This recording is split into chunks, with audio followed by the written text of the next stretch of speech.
વચનામૃત પાન 102, મોક્ષમાળા, શિક્ષાપાઠ 61, સુખ વિશે વિચાર ભાગ પહેલો. એમાં પરમ કૃપાળુ દેવે સાચું સુખ સામો છે એનું આપણને ભાન થાય તેના માટે એક શેઠ અને એક પંડિત બ્રાહ્મણનો સંવાદ આપી ને સાચું સુખ સામો છે એની આપણને પ્રતીતિ કરાવી છે દ્રષ્ટાંતથી. એ કથા કહે છે, એક બ્રાહ્મણ દરિદ્રાવસ્થાથી કરીને બહુ પીડાતો હતો. તેણે કંટાળીને છેવટે દેવનું ઉપાસન કરી લક્ષ્મી મેળવવાનો નિશ્ચય કર્યો. એક બ્રાહ્મણ બહુ ગરીબ હતો. એને વિચાર કે છેવટે કંટાળો આવી ગયો, શું કરું હવે? તો કે દેવની ઉપાસના કરું ને દેવ તુષ્ટમાન થઈને મને લક્ષ્મી આપે એવો નિશ્ચય કર્યો. પણ પોતે વિદ્વાન હોવાથી ઉપાસના કરવા પહેલાં વિચાર કર્યો કે કદાપી દેવ તો કોઈ તુષ્ટમાન થશે, પણ પછીથી આગળ સુખ કયું માગવું? માગવાથી જ બધું મળી જતું નથી, એને ખબર નથી. પુણ્ય હોય તો જ મળે, નહીં તો દેવ પણ તુષ્ટમાન ન થાય અને આપે તોય રહે નહીં. પણ એને મને એમ છે કે જો હું તપ કરી અને દેવ પાસે માગું તો એ મને તુષ્ટમાન થઈને આપશે. પણ પછીથી આગળ સુખ કયું માગું? માનો કે તુષ્ટમાન થાય ને બોલ શું જોઈએ, તો મારે કયું સુખ માગું, કેવું માગું? એની પહેલાં તપાસ કરી લો. તપ કરી પછી માગવામાં કંઈ સૂજે નહીં અથવા ન્યૂન અધિક સૂજે તો કરેલું તપ પણ નિરર્થક જાય. માટે એક વખત પહેલાં તો આખા દેશમાં પ્રવાસ કરવો, સંસારના મહત્પુરુષોના ધામ, વૈભવ અને સુખ જોવા કે આ બધા કઈ કઈ જાતના સુખ જગતમાં છે એ પહેલાં બધા જોઈ લઉં કે મોટા પુરુષોના કેવા ઘર છે, કેવો વૈભવ છે, કેવું સુખ એ ભોગવે, એ બધું જોઈને પછી નિર્ણય કરું કે ભાઈ આ મારે જોઈએ, આ માગું. એમ નિશ્ચય કરી તે પ્રવાસમાં નીકળી પડ્યો. ભારતના જે રમણીય અને રિદ્ધિમાન શહેરો હતા તે જોયા, સુંદર અને મોટા શહેરો જોયા, જ્યાં શેઠ લોકો રહેતા હોય એ બધા જોયા. યુક્તિ પ્રયુક્તિએ રાજાધિરાજના અંતઃપુર સુખ અને વૈભવ જોયા. એવી યુક્તિ લગાડીને રાજા સુધી પહોંચી ગયો અને એમના પણ રાણીવાસ અંતઃપુર જોયા, એમના પણ સુખ ને વૈભવ જોયા. શ્રીમંતોના આવાસ, વહીવટ, બાગ બગીચા અને કુટુંબ પરિવાર જોયા. મોટા મોટા શેઠોના પણ ઘર, બાગ બગીચા, એમનું કુટુંબ વગેરે પણ જોયું. પણ એથી તેનું કોઈ રીતે મન માન્યું નહીં. કેમ ન માન્યું? આટલા બધા ઘરો જોયા પણ એને ક્યાંય સંતોષ ન થયો. કેમ? તો કે કોઈને ત્યાં તો સ્ત્રીનું દુઃખ, કોઈને પતિનું દુઃખ. આટલા બધા જોયા, કોઈને ત્યાં સ્ત્રીના કારણે દુઃખી અને કોઈને વળી પતિનું દુઃખ અને કોઈને અજ્ઞાનથી દુઃખ, અભણપણાનું દુઃખ, કોઈને વાલાના વિયોગનું દુઃખ, વાલો જે કંઈ પતિ કે સ્ત્રી પણ મરી ગઈ તેનું દુઃખ, કોઈને નિર્ધનતાનું દુઃખ, કોઈ ગરીબાઈનું દુઃખ કોઈને ત્યાં જોયું, અને કોઈને વળી લક્ષ્મીની ઉપાધિનું દુઃખ. મોટા શેઠ એટલે ઉપાધિ એટલી બધી કે એ પણ સુખે જમી પણ ન શકે, એટલી બધી ઉપાધિ ભોગવવી પડે એવું જોયું. કોઈને લક્ષ્મીની ઉપાધિનું દુઃખ, કોઈને શરીર સંબંધી દુઃખ, કોઈ શરીરથી રોગી જોયા, અને કોઈને પુત્રનું દુઃખ, કોઈને પુત્ર નથી એનું દુઃખ છે, તો વ્યસની છે એનું દુઃખ, કોઈને શત્રુનું દુઃખ, કોઈને જડતાનું દુઃખ, બુદ્ધિની મંદતાનું દુઃખ, કોઈને મા બાપનું દુઃખ,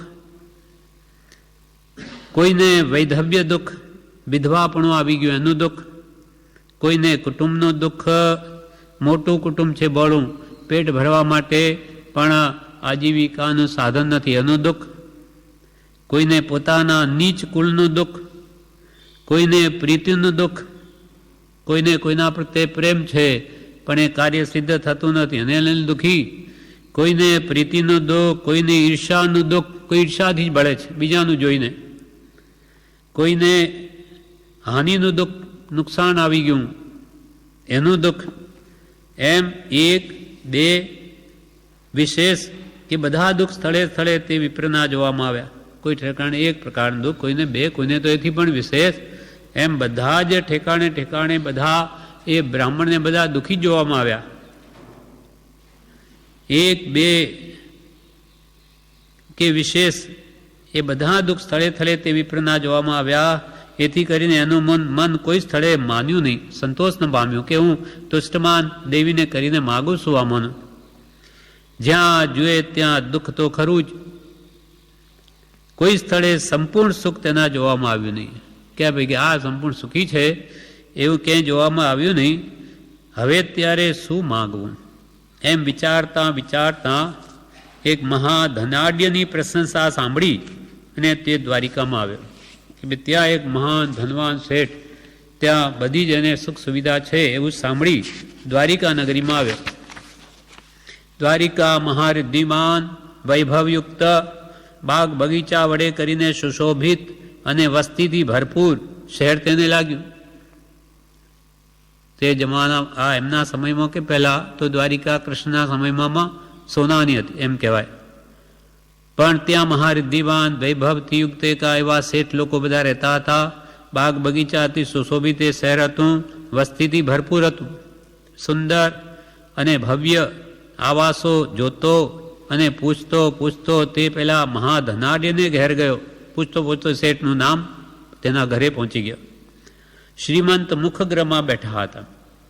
બેઠક રૂમ, ડ્રોઈંગ રૂમ જેને કે અંગ્રેજીમાં, તે દિવાનખાનો. ત્યાં શ્રીમંત શેઠ ત્યાં બેઠા હતા. તેણે અતિથિ જાણીને બ્રાહ્મણને સન્માન આપ્યું. અતિથિ દેવો ભવ, અતિથિ દેવ સમાન છે એટલે એ બ્રાહ્મણને પણ શેઠે સન્માન આપ્યું. કુશળતા પૂછી અને ભોજનની તેઓને માટે યોજના કરાવી. જરા વાર જવા દઈ ધીરજથી શેઠે બ્રાહ્મણને પૂછ્યું, આપનું આગમન કારણ જો મને કહેવા જેવું હોય તો કહો. આપ અહીંયા શા માટે પધાર્યા છો? એવું કંઈ કહેવા યોગ્ય કારણ હોય તો કહો. બ્રાહ્મણે કહ્યું, હમણાં આપ ક્ષમા રાખો. આપનો સઘળી જાતનો વૈભવ, ધામ, બાગ બગીચા ઇત્યાદિ મને દેખાડવું પડશે. એ જોયા પછી આગમન કારણ કહીશ. પહેલાં આપનો જે કંઈ ઘર, બાગ, બગીચા, બધું કુટુંબ વગેરે બધો જ વહીવટ મને એકવાર દેખાડવો પડશે, પછી હું મારું આગમન કારણ આપને કહીશ. શેઠે એનું કંઈ મર્મરૂપ કારણ જાણીને કહ્યું કે અમુક કંઈ રહસ્ય લાગે છે એટલે એમ કહે છે. એમાં મર્મરૂપ કંઈ કારણ જાણીને કહ્યું, ભલે આનંદપૂર્વક આપની ઈચ્છા પ્રમાણે કરો, ભલે બધું જુઓ, મારું મને ના નથી. જમ્યા પછી બ્રાહ્મણે શેઠને પોતે સાથે આવીને ધામાદિક બતાવવા વિનંતી કરી કે આપ સાથે પધારો ને આપનું બધું બતાવો. ધનાઢ્યે તે માની રાખી અને પોતે સાથે જઈ બાગ બગીચા ધામ વૈભવે સગળું દેખાડ્યું. શેઠની સ્ત્રી પુત્રો પણ ત્યાં બ્રાહ્મણના જોવામાં આવ્યા. યોગ્યતાપૂર્વક તેઓએ તે બ્રાહ્મણનો સત્કાર કર્યો અને સ્ત્રી પુત્રોએ પણ વિનય સહિત એ બ્રાહ્મણનો સત્કાર કર્યો. એઓના રૂપ, વિનય અને સ્વચ્છતા તેમજ મધુર વાણી જોઈને બ્રાહ્મણ રાજી થયો કે આ કેવું કુટુંબ છે, કેવી એના ઘરની સ્વચ્છતા, કેવો વિનય અને કેવી એના કુટુંબીઓની સ્ત્રી પુત્રાદિની પણ વાણી કેવી મધુર છે, અર્થાત વિનયયુક્ત છે. એટલે બ્રાહ્મણ રાજી થયો. પછી તેને દુકાનનો વહીવટ જોયો શેઠનો, તો ત્યાં 101 વહીવટિયા ત્યાં બેઠેલા જોયા. 100 જણ કામ કરતા હતા લગભગ, તે જોયા. તેઓ પણ માયાળુ, પ્રેમ રાખનારા, માયાળુ, વિનયી અને નમ્ર તે બ્રાહ્મણના જોવામાં આવ્યા. એટલે સેવકો પણ આવા વિનયવાળા જોવામાં આવ્યા. એથી તે બહુ સંતુષ્ટ થયો. અહીંયા એને સંતોષ થયો અને એનું મન અહીં કંઈક સંતોષ આવ્યું. સુખી તો જગતમાં આ જ જણાય છે. એમ તેને લાગ્યું કે આ જગતમાં બધા જોયા, રાજાના દરબાર પણ સુખી તો આ શેઠ જણાય છે, એમ એને ત્યાં લાગ્યું. હવે શિક્ષા પાઠ 62 સુખ વિશે વિચાર ભાગ 2. કૃપાલદેવ કહે કેવા હવે વિચારે છે બ્રાહ્મણ, કેવા એના સુંદર ઘર છે, તેની સ્વચ્છતા અને જાળવણી કેવી સુંદર છે. એક ઘર ઘણા પૈસા હોય પણ રહેણી કહેણી આવડતી ન, રહેવું ના આવડતું હોય, ગમે ત્યાં વસ્તુઓ ફેંકેલીઓ મૂકેલી હોય તો પણ એ સુંદર ન લાગે. ગમે તેવી કિંમતી વસ્તુ હોય ભૌતિક દ્રષ્ટિએ, પણ એને વ્યવસ્થિત ગોઠવવામાં ના આવે શોભે નહીં. પણ ત્યાં બધું એવું જોયું કે સુંદર કેવું ઘર, તેની સ્વચ્છતા, સફાઈ, જાળવણી કેવી સુંદર છે, કેવી શાણી અને મનોજ્ઞા તેની સુશીલ સ્ત્રી છે. શાણી એટલે હોશિયાર, મનોજ્ઞા એટલે મનને આનંદ પમાડનારી, સુશીલ એટલે સદાચારી, પતિવ્રતા, એવી તો એની સ્ત્રી કે છે. એમ એને થયું કેવી શાણી અને મનોજ્ઞા તેની સુશીલ સ્ત્રી છે, તેના કેવા કાંતિમાન અને કયાગરા પુત્રો છે. એ પણ વિનય કયાગરા, માને વિનયવાળા જોઈને એને આનંદ થયો. કેવું સંપેલું તેનું કુટુંબ છે, કુટુંબમાં પણ સંપ કેવો છે. લક્ષ્મીની મહેર પણ એને ત્યાં કેવી છે, આખા ભારતમાં એના જેવો બીજો કોઈ સુખી નથી. હવે તપ કરીને જો હું માગું તો આ મહાધનાઢ્ય જેવું જ સગળું માગું, બીજી ચાહના કરું નહીં. હવે એને નિર્ણય કર્યો કે દેવને તુષ્ટમાન કરી તપ બળે અને માગું તો આ મહાધનાઢ્ય જેવું જ સગળું માગું, બધું જ, બીજી કઈ ચાહના કરું નહીં. દિવસ વીતી ગયો, રાત્રિ થઈ, સુવાનો વખત થયો. ધનાઢ્ય અને બ્રાહ્મણ એકાંતમાં બેઠા હતા. પછી ધનાઢ્યે વિપ્રને આગમન કારણ કહેવા વિનંતી કરી. હવે બધું એ બતાવી દીધું. પછી કે બતાવે જોયા પછી હું કહીશ, તો કે હવે બધું બતાવ્યું. એટલે શેઠે હવે બ્રાહ્મણને કહ્યું કે હવે આપનું આગમન કારણ કહો, આપ શા માટે પધાર્યા છો. ત્યારે વિપ્ર બ્રાહ્મણ કહે, હું ઘેરથી એવો વિચાર કરી નીકળ્યો હતો કે બધાથી વધારે સુખી કોણ છે તે જોવું.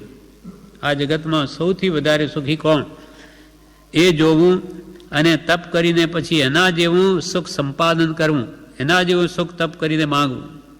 આખા ભારત અને તેના સઘળા રમણીય સ્થળો જોયા, પરંતુ કોઈ રાજાધિરાજને ત્યાં પણ મને સંપૂર્ણ સુખ જોવામાં આવ્યું નહીં. રાજાઓને ત્યાં પણ મેં આપના જેવું તો સુખ જોયું નથી. જ્યાં જોયું ત્યાં આધિ વ્યાધિને ઉપાધિ જોવામાં આવે.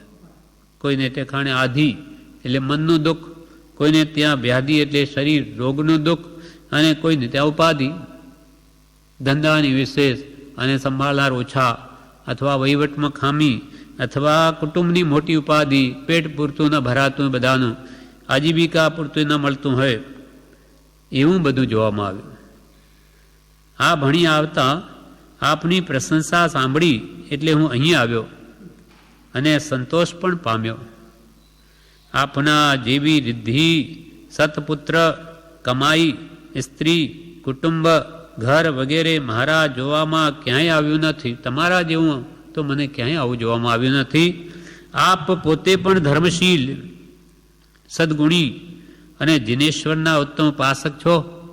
આપ પોતે પણ શેઠને બ્રાહ્મણ કે આપ પણ ધર્મશીલ, ધર્મનો આચાર શ્રાવકને અનુરૂપ આપ પાળો છો, સદગુણી છો અને જિનેશ્વર ભગવંતના પાછા ઉત્તમ ઉપાસક છો. એથી હું એમ માનું છું કે આપના જેવું સુખ બીજે નથી. ભારતમાં આપ વિશેષ સુખી છો. ઉપાસના કરીને કદાપી દેવ કને યાચું તો આપના જેવી સુખ સ્થિતિ યાચું. દેવ પ્રસન્ન થાય ને કહે કે બોલો શું જોઈએ, તો બસ આપના જેવી સુખ સ્થિતિ નહીં છું. હવે ધનાઢ્ય કહે, પંડિતજી આપ એક બહુ મર્મ ભરેલા વિચારથી નીકળ્યા છો, એટલે અવશ્ય આપને જેમ છે તેમ સ્વાનુભવી વાત કહું છું. આપ એક બહુ મોટી રહસ્યભૂત વાર્તા જાણે, એટલે આખો મર્મ તમારે રહસ્ય જાણવું, સુખ ક્યાં છે, આવા વિચારથી નીકળ્યા છો. એટલે હું મારો પોતાનો સ્વ અનુભવ સ્પષ્ટ રીતે તમને કહું છું. પછી જેમ તમારી ઈચ્છા થાય તેમ કરજો. મારે ત્યાં આપે જે સુખ જોયા તે સુખ ભારત સંબંધમાં ક્યાંય નથી એમ આપે કહ્યું તો તેમ હશે, પણ ખરું એ મને સંભવતું નથી. ભલે તમને એમ લાગે કે આખા ભારતમાં હું સુખી છું એમ હશે ભૌતિક દ્રષ્ટિએ, પણ ખરું એ મને લાગતું નથી કે હું સુખી છું. મારો સિદ્ધાંત આવો છે કે જગતમાં કોઈ સ્થળે વાસ્તવિક સુખ નથી. આ જગતમાં કોઈ ઠેકાણે ખરું આત્મિક સુખ, જે શાશ્વત સુખ કહેવાય, સર્વકાળ રહી શકે એવું સુખ છે જ નહીં, એમ શેઠ કહે. કેમ કે એ ભગવાન જિનેશ્વરના તત્વનો ઉપાસક છે, જાણે છે કે ભગવાને સુખ કોને કહ્યું. આ તો બધી શાતા વેદની છે. મારો સિદ્ધાંત આવો છે કે જગતમાં કોઈ સ્થળે વાસ્તવિક સુખ નથી. જગત દુઃખથી કરીને દાજતું છે. કૃપાલ કે ત્યાં દુઃખને દુઃખ જ છે, દુઃખનો એ સમુદ્ર છે. જગતમાં સુખ છે જ નહીં. સુખ વસે આત્મા વિશે, જળમાં નહીં જળનાર. સુખ શોધે હિન સુખ શોધે, સુખ વસે આત્મા વિશે તેનો નહીં નિર્ધાર.